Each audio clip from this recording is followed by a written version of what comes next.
Here's how the home page before you works. ASP.NET MVC is a UI technology based on the model, view, controller design pattern. In the MVC pattern, you separate your UI code into distinct components. You have models, you have views, and you have controllers. The models contain the data to display and some associated logic. The controllers are responsible for receiving a request and figuring out what to do. They often build a model, and then they select a view to display that model. The view then is responsible only for taking the model from the controller and producing the HTML that you see in the browser. Each component has distinct responsibilities in MVC, so you don't have all the code jumbled together and becoming difficult to work with. When I make a request from this browser, like to localhost 9027, the runtime will go looking for a controller to process this request.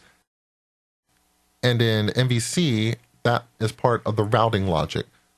Routing is something that's configured during the start of an application. And in ASP.NET, that means it happens inside of a special method named application_start that lives in a special file called global.asax.cs. There's all sorts of configuration happening in here, but it's broken out into different classes. There's bundling configuration, which we'll talk about in the optimization module, and filtering configuration and routing configuration. There's a call to a method called register routes. This class, route config, and its method, register routes, lives in a folder app_start. Inside of here, you'll see all sorts of configuration classes, and this is a little bit different than what it was in MVC3, where we had all of the configuration jammed into the global.asax.cs file. Now all of that configuration code is inside of classes that are in the app start folder, and we just call into them during the application start event. Let me open up the route config file, and we can see that there are two routes inside of here that are defined. One is for Web API controllers. We'll talk about that in another module. And then there's the route known as the default route. What a route specifies is a pattern for the runtime to match against an incoming URL. So if a request arrives for what you see in this comment here, /department/detail/3, the runtime knows to pick that apart and to go looking for the department controller and then invoke the detail action on that controller. We'll talk about actions here in just a bit, and possibly pass along an identifier as 3. So pass along a piece of data to that controller action that tells it, hey, the ID you're looking for is 3. There's also some defaults specified for each route. So if a part of this URL is missing, the MVC runtime can substitute values. For example, if the ID didn't exist here and we just had a request for /department/detail, that's okay. The ID is optional. It might show up as null in our controller action. If we don't specify an action in the URL, then the controller knows that it just needs to go looking for the department controller, but then the default action is index. So invoke the index action on the department controller. And if a request arrives for the root of the application, we have enough defaults to plug in values for everything there too. The controller will be the home controller, the action will be the index action, and the ID is still optional. And what that means is if I go back to the browser where this is running, I can make a request to /home, that arrives at the home page, and I can make a request to /index, and that arrives at the same page, and that's all because the defaults were /home/index. If I try to go somewhere that doesn't exist, like /foo, and there is no foo controller, I get back an HTTP 404 message. That could also happen if I look at the controller. So all of the controllers for ASP.NET MVC are in the controllers folder by default. They don't have to live here. You can put them in any folder. You can even put them in a different project. But if I open this up and comment out the home controller and then do a build, the home controller no longer exists. So if I refresh /home/index, we should also get a 404 message. Doesn't exist. Essentially, that's the runtime telling you that it cannot find something to process this request. Let me show you a little more about how this works. Let's say we did want to respond to a request for /home/say-hello. Currently, of course, that returns a 404 error. That means I would need a home controller. So let's flip back into our homecontroller.cs file and write a public class that is the home controller. So literally, the controller name starts with the word home, and it needs to derive from a base class provided by ASP.NET MVC, the controller base class. There's also an interface at a very low level you can derive from, but the controller base class is good enough for what we want to do. Now the action part of the URL, say hello, gets parsed into the action. That will literally be a method name that the runtime goes and looks for. So I could create a say hello method, in other words, a say hello action. And just by having that in place, if I do a build and I refresh the browser, we should no longer get a 404 error, but we get a blank page because that say hello action isn't doing anything.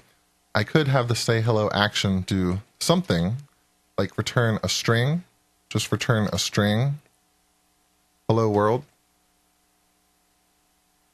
A little bit off on the capitalization, but that's okay. If I do a build now and refresh, I should see the text say hello. And there's no HTML involved, there's no JavaScript, CSS. It's literally all we sent back from the server is just the text hello world that shows up in the browser just fine. But what you typically do in a controller is you put together some sort of model by querying a database or querying something on the file system, putting together a model and handing it off to a view. At this point in time, we're not dealing with any models just yet. I've uncommented the home controller.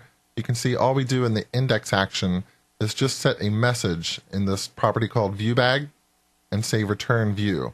ViewBag is one way to tunnel information from a controller into a view.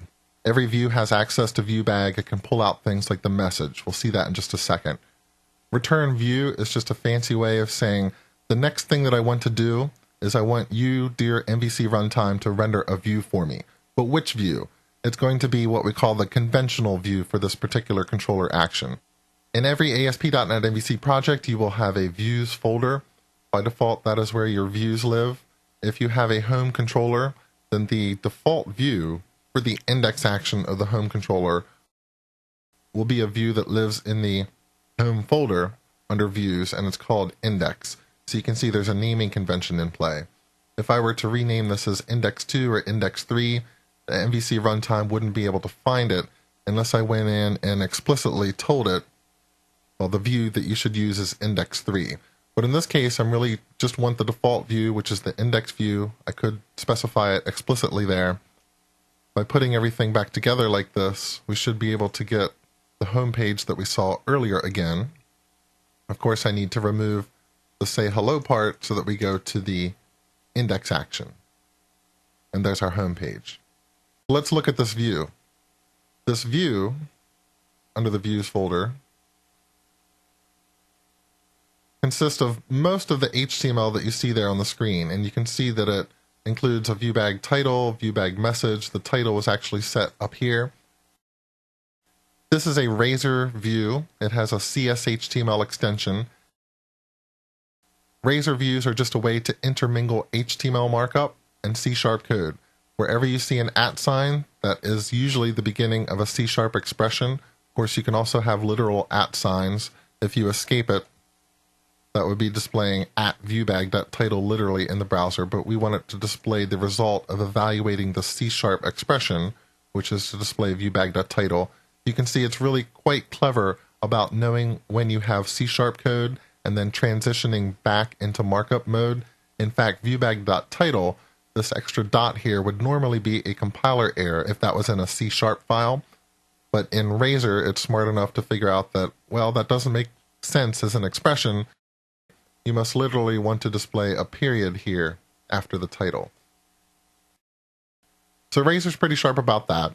And you might be wondering, well, all of the HTML that I see here is not entirely indicative of what I'm seeing on the home page. For instance, there's no register link, there's no login link. Where does all that stuff come from? That comes from a layout template that is also a Razor view that's part of this MVC application by default, and that is in the shared folder.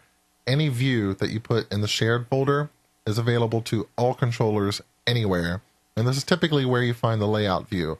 It's the layout view that defines the head tag, the body tag,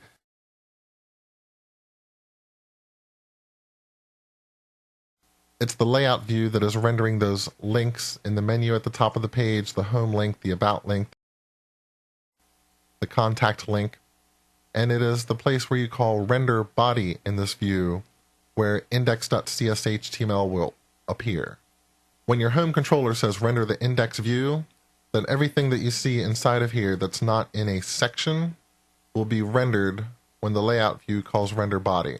The sections will be rendered at the point where that particular section is rendered in the layout view. So when this says, please render the section called featured, then in the index view there will be a section featured that contains the markup that gets placed at that location. Ultimately, what I'd like to do is to display a list of departments on this home page to allow users to start viewing departments and adding employees to departments.